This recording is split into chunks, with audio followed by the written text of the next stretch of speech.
Do you know what the worst outbreak in human history was? Keep watching and find out. Welcome to Facts Illustrated.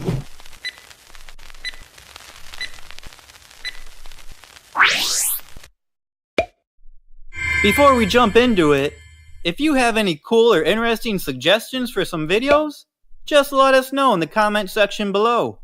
I mean, who knows? We might pick it! Now, we should note that we're simply classifying the worst outbreaks solely based upon how many deaths an outbreak caused. So, without further ado, here are the 5 worst pandemics/outbreaks in human history. Number 5. The Antonine Plague, which occurred from the years 165 to 180 and killed some 5 million people. Roman Emperor Marcus Aurelius Antoninus, has the distinct or rather unfortunate honor of having this outbreak named after him. Antoninus was ruler of the Roman Empire when the outbreak started. So sad. Hence its name. The disease was brought to Europe by Roman soldiers returning home after fighting in Mesopotamia, modern-day Iraq. The disease ravaged the Roman army and much of populations in Asia Minor, now the country of Turkey, Egypt, Greece, and Italy. At its peak, the outbreak is estimated to have killed some 2,000 Romans every single day, and is speculated to have taken the life of Marcus Aurelius Antoninus himself. Perhaps what's more frightening is that scientists to this day aren't exactly sure what the Antonine Plague was. Do you know? No, I don't have a clue. However, many do believe it had something to do with either smallpox or the measles. Number 4. Plague of Justinian, from the years 541 to 542, killing an estimated 25 million people. My God. When rats on Egyptian grain boats made landfall in the Eastern Roman Empire back in 541 AD, they didn't just become a nuisance to the locals, they began to kill them too. Literally. Another ruler with the dubious honor of having a plague named after them, Justinian I, was the Eastern Roman Emperor at the time of the outbreak. Justinian wasn't immune from the disease either, having contracted it himself. However, unlike many who contracted it, he lived. Scholars estimate that at the height of the outbreak, I'm so smart. as many as 5,000 people per day were dying. The sudden and devastating onslaught of the disease meant that those who were healthy enough to handle the disposal, I guess you could say, of those who'd perished simply stacked them on top of each other in piles to keep up.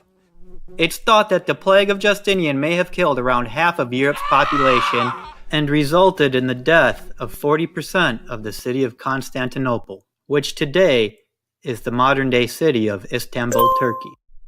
Experts believe that this outbreak is the first recorded case of the bubonic plague.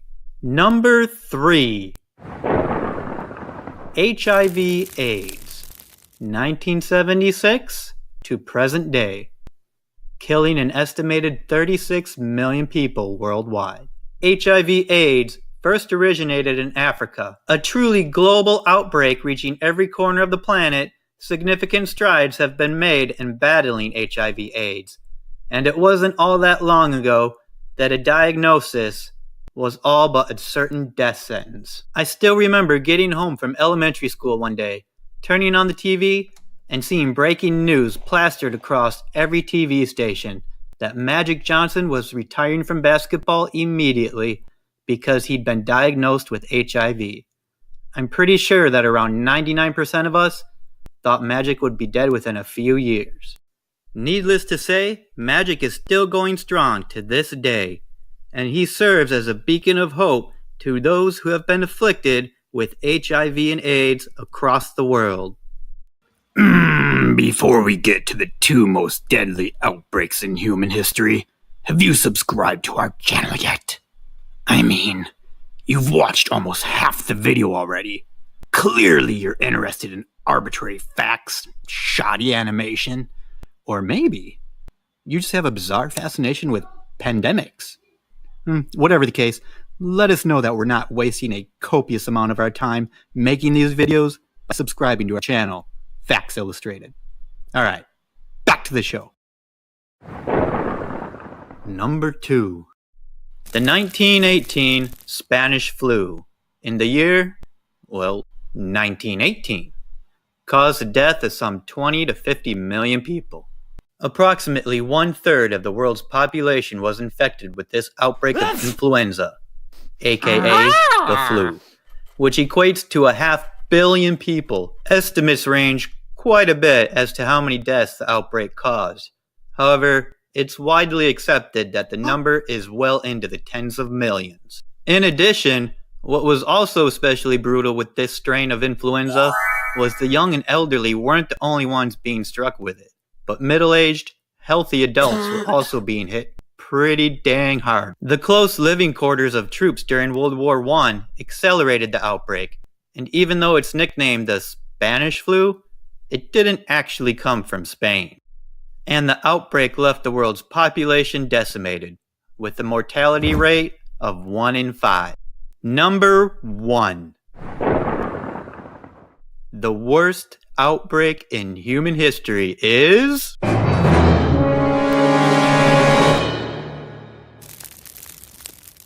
the Black Death, from the years 1347 to 1351, killed an estimated 75 to 200 million people. Easily the deadliest outbreak in history. The Black Plague got its name after a handful of ships sailing from the Black Sea arrived in Sicily in October of 1347, with many of the ship's sailors either dead or extremely sick. The sailors had numerous black spots on their skin, which oozed out pus and blood. Ugh. Local Sicilian officials demanded the ships leave their harbor at once.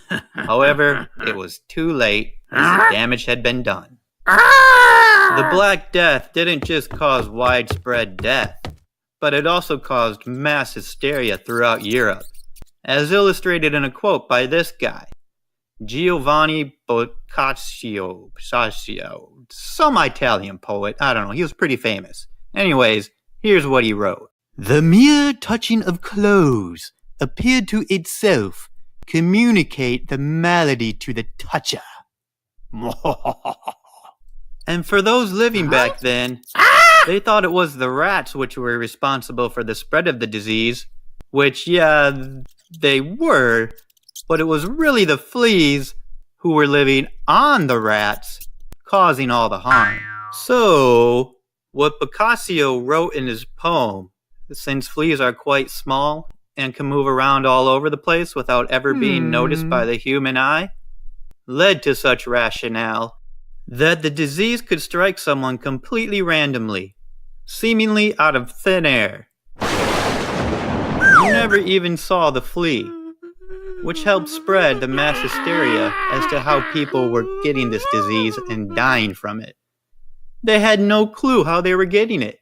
We're all gonna die! We now know that the Black Death was caused by a bacterium called Yersinia pestis. God, that sounds disgusting. Named after the French biologist Alexander Yersin. Alexandre? Yersin? Anyways, he's a pretty smart dude. And he discovered the germ causing the bacteria in the late 1800s. Per the CDC, scientists think that plague bacteria circulate at low rates within populations of certain rodents without causing excessive rodent die-off. Oh, out of my way! No. These infected animals and their fleas serve as long-time reservoirs for bacteria. Humans can catch a plague in one of 3 ways. Flea bites, the most common way humans get infected with the plague, when the bacteria is transmitted by infected fleas. The second way, making contact with fluid or tissue that's contaminated, whether it's the fluid or tissue of an infected animal or another human. If proper precautions aren't taken, this is another way humans can catch the plague. Get me out of here! And the third way, droplets. Perhaps the most frightening of all methods that someone can catch the plague is through breathing in infectious cough or sneeze droplets. These droplets have to come from someone who is infected. Thankfully, this type of transmission of the bacteria requires close contact with an infected individual, and modern-day medical practices and procedures are able to severely restrict the capabilities of the bacteria to spread in this manner. So, the rapid spread of the Black Death and the ferocious tenacity with which it would kill people so quickly was really, unfortunately, a lack of knowledge. If you consider the 3 ways the plague can be spread to humans, we know that it's fleas, not rats, which are more likely to give you the plague. Even though rats can too, it's just much, much less likely. With a vast array of products, specifically designed and engineered to eliminate or prevent fleas from entering our homes and workplaces, this makes it much harder for humans to be exposed to fleas. Today, on the rare occasion that someone does contract the plague, extreme caution is used in providing care. Therefore, catching the plague from contaminated fluids or tissue, or from cough droplets, or someone sneezing, is highly unlikely, in large part due to the preventative measures we now use to protect ourselves. Hey! What's going on here? The world was way different back in the mid-1300s. It was the perfect environment for rodents and insects to thrive in. Sanitation was basically non-existent.